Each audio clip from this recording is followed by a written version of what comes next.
Buenas noches, mi nombre es Paula Sofía García. Bienvenidos a otro video. En este video vamos a hablar del origen del hombre, que es un libro de Marino Artigas. Vamos a hacer un pequeño recorrido del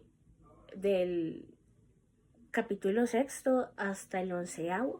Vamos a coger un poquito de los siguientes temas, que es la complejidad de la vida, las pistas que nos ofrecen los fósiles de nuestros ancestros y aquello que nos define como ser humanos. Vamos a hacer una pequeña reflexión sobre cómo la ciencia y la filosofía se complementan para que todo se una, para hallar respuestas y mantener la importancia de una mente abierta un poco a lo desconocido. Bueno, vamos a explicar capítulo por capítulo. Voy a hacer una pequeña explicación, un pequeño resumen de cada capítulo, pues no así como resumen, sino una forma de explicación de cada capítulo con su conclusión, ¿sí? Entonces, a cada capítulo le puse como un nombre. Y el primer capítulo, que es el capítulo sexto, le puse de nombre "Qué cosa tan complicada". Bueno, entonces, para explicar este capítulo sexto, voy a comenzar con lo siguiente. Hay partes de los seres vivos que son complejas y que necesitan como muchas piezas para encajar perfectamente para funcionar, ¿sí? Entonces, en el libro nos pone cómo imaginar un poco un ojo, que con su lente, su retina, sus nervios, o sea, todo tiene que estar ahí y trabajar en conjunto para que podamos ver. Entonces, lo que se nos plantea un poquito aquí como idea principal es que es difícil imaginar cómo estas cosas tan complicadas desde un principio se fueron formando pues poco a poco, ¿sí? Por pequeños cambios al azar o a lo largo de la evolución, ¿sí? Eso es como lo que yo pude intuir de este primer capítulo. Entonces es como si todas estas piezas aparecieran casi al mismo tiempo para que todo pueda funcionar. Entonces acá es donde se nos hace una pequeña pregunta que pues estoy así mirando para poder acordarme de todo, es si la evolución siempre es un camino lento o gradual, ¿sí?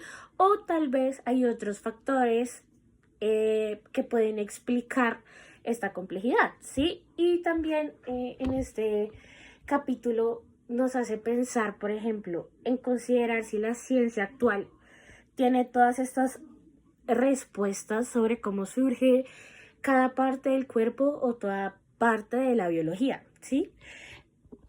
Ahora, para ir con el capítulo 7, a este le puse como nombre el manual de las instrucciones, que sería la vida, el ADN.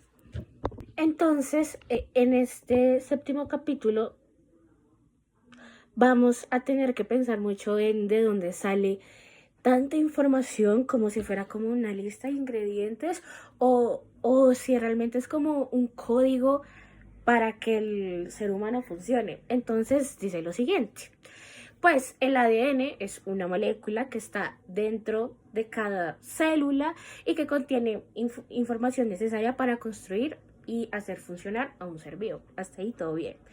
Pero Artigas en su libro nos hace, o sea, destaca la enorme cantidad de información que hay en el ADN.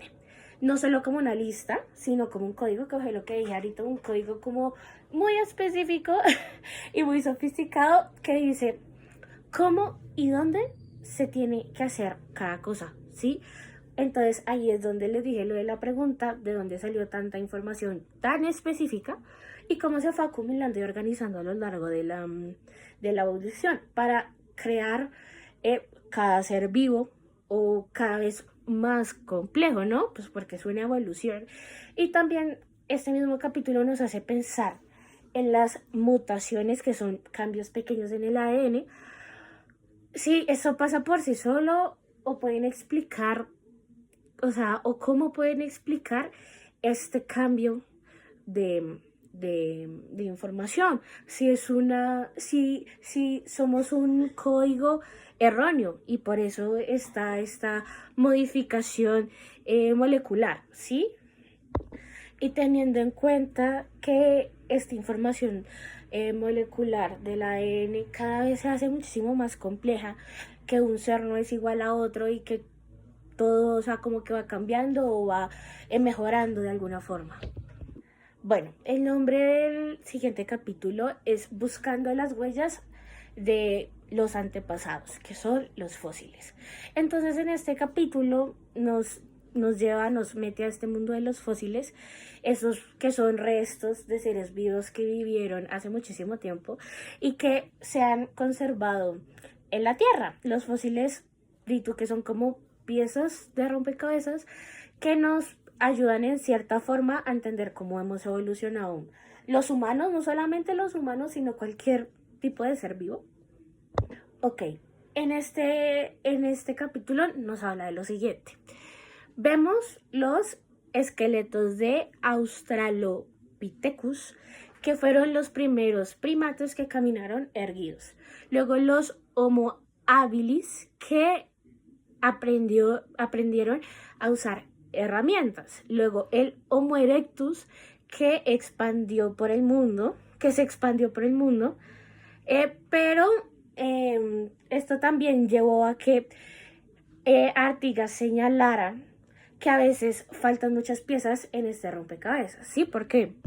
Porque no siempre se encontró una línea clara, una línea continua que nos demuestre cómo una especie se transforma en otra, y, o sea, son como huecos en la historia que pues es que no se pudieron, o sea, que no se encontró como algún tipo de explicación de por qué, sí, por ejemplo, o sea, no sé, si si en tiempos pasados no teníamos pies, es un ejemplo, cómo se fueron creando esos pies, o sea, cómo llegó hasta tal punto de que existieran los pies. Entonces ahí se hace como una distinción y es como, pero acá como que le falta una parte. Y esto nos hace pensar que nuestra historia evolutiva pues está pues incompleta, le falta una parte. Entonces de este capítulo podemos concluir que sí o sí, para entender algo y para entender algo de la evolución humana, pues necesitamos algún tipo de pista, algo que nos guíe, algo que nos diga que realmente pasó algo ahí, ¿sí? Entonces es como un juego, creo yo que se puede como decir de alguna forma, y es que es como un rompecabezas, ¿no? Necesitamos armar las piezas y llegar a algún tipo de conclusión de por qué está pasando lo que está pasando o por qué pasó lo que pasó y todo eso. Bueno, entonces siguiendo con el noveno capítulo que se llama Lo que nos hace únicos, la chispa humana.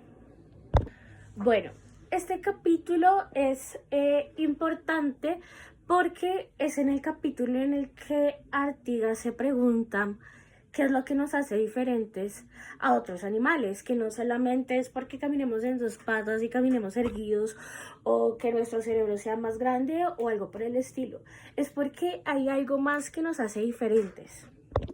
Y eso que nos hace tan diferentes de otros animales es nuestra capacidad de pensar de forma abstracta. ¿A qué me refiero con esto? Para imaginar cosas que no existen, de la forma en cómo usamos el lenguaje, para tener conciencia de nosotros mismos, de nuestro futuro, de nuestro pasado y el presente en el que vivimos, tener sentido de moralidad, de lo que está bien y de lo que está mal.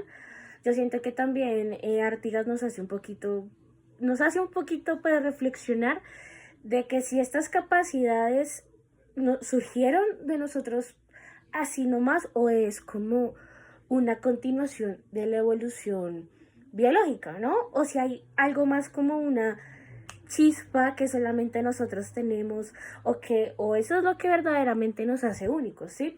Entonces eso es, me parece que en el capítulo es algo que es el capítulo que más me llamó la atención, porque yo siento que una de las incógnitas que muchas personas tienen es de que, o sea, de nuestra propia conciencia, ¿no? No solamente la conciencia del ser humano, Y la pregunta de que si los animales realmente tienen algún tipo de conciencia o algún tipo de remordimiento cuando hacen algún tipo de acto, ¿no? Entonces esa es una pregunta que, que pesa mucho porque, pues porque uno no sabe la verdad. Entonces me gustó mucho este capítulo. Y también yo creo que este también nos hace como reflexionar de cómo es nuestra relación, no solamente con nuestro entorno, sino con la naturaleza y cómo vivimos en ella y cómo venimos de ella y nuestro desapego hacia ella también. Entonces me parece algo muy interesante. Bueno, y ya para terminar este último capítulo le puse de nombre el reconocimiento de lo que no sabemos. Y ponerle como un poquito que la ciencia es un poco humilde. A ver, en este último capítulo yo creo que Artigas nos hace pensar bastante y nos recuerda mucho que la ciencia, o sea, la ciencia siempre está aprendiendo y descubriendo cosas nuevas. Lo que hoy creemos es cierto, pero mañana puede cambiar con nuevas evidencias. Entonces, eso nos hace pensar bastante en que las cosas pueden cambiar en cualquier momento. Y eso también nos hace pensar en que hay que reconocer que todavía hay muchas cosas pues sin respuesta sobre el origen del hombre y del mundo también, que debemos mantener, yo creo que también una mente abierta a nuevas ideas, a la posibilidad de la comprensión pues limitada que tenemos, porque yo creo que si nosotros tuviésemos un pensamiento muy ilimitado, yo creo que seríamos unas personas demasiado prepotentes a la hora de recibir información de alguien que sabe más que nosotros. Yo siento que también la ciencia es un camino como de exploración constante, como decía desde un principio, y yo creo que la humildad intelectual es clave para seguir avanzando en la búsqueda pues de la verdad, ¿no? Entonces, yo creo que el libro cierra de una muy buena forma de que no todo, o sea, todo lo que le creemos a la ciencia es muy cierta, que todo lo que recibimos también, pues por eso también la proyectamos hacia las personas, pero que en cualquier momento también puede cambiar, también hay que tener humildad intelectual, no creer que siempre sabemos todo y que tenemos la última palabra o que tenemos la verdad absoluta. Ahora yo creo que voy a ir con las preguntas que me generó este libro. Entonces, sigamos. Bueno, mi primera pregunta sería, a ver, nosotros los humanos pensamos, hablamos, sentimos de maneras pues muy diferentes, todos somos muy diferentes. Esto de hablar, pensar y todo eso es el resultado solamente de que tenemos un cerebro más grande o hay algo que nos hace ser tan diferentes, o sea, que no sea parte de nuestro cerebro, o, o que nos enseña esto sobre nuestro origen. Si, por ejemplo, si no fuese un cerebro más grande, entonces, ¿qué es lo que sería diferente en nosotros? Si no fuese nuestra forma de pensar, ¿qué nos haría diferente al resto de animales?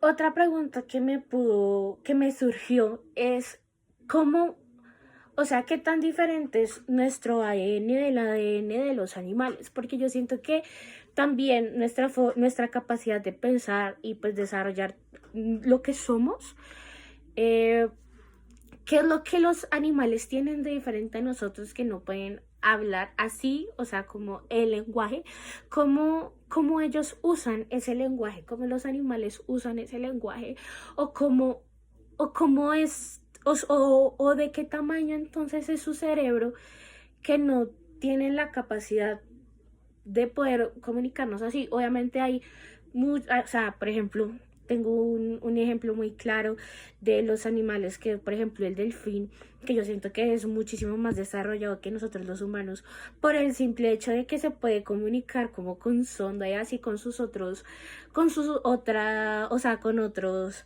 delfines. O sea, ¿qué pasa en ese ADN o qué pasa en ese cerebro que nosotros no podemos hacer eso?